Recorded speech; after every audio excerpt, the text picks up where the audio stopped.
It was great for me because it was the first time that German audiences had seen, first off, an American.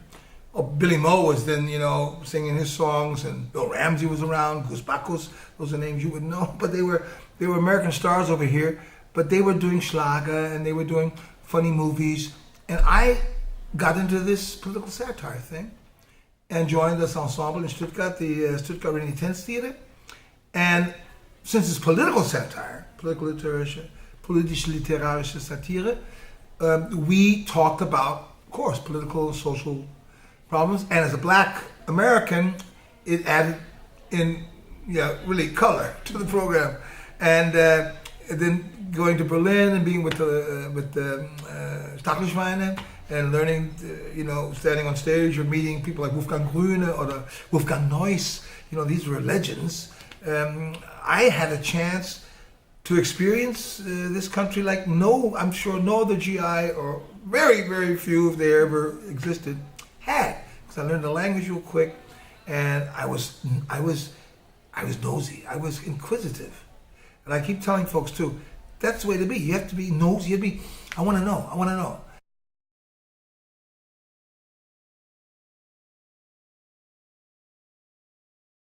At the time, my son was a kid, and he had experienced in school here in Munich some nasty, run-in with some kids who called him certain words, and we had to, sort it out and get him into the right space so he wouldn't react in the wrong way and understand how to deal with that.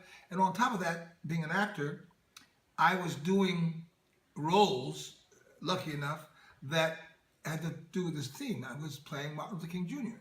for 4 years, all over Europe, Germany, Austria, Switzerland, German-speaking Europe, and a huge success. And of course, being Martin Luther King, you had, a certain message to tell, and you had certain songs to sing, and you had a certain, your message was about what? Fighting against racism.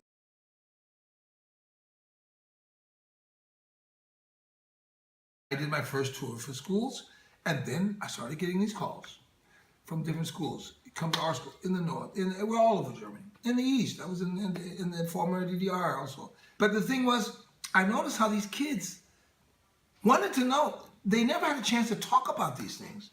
When do you get a chance in a German school to talk about different racism? I went to these schools and spent 2 hours every each school, unorthodox, no plan except I had my speaking points. But I'd let the kids talk.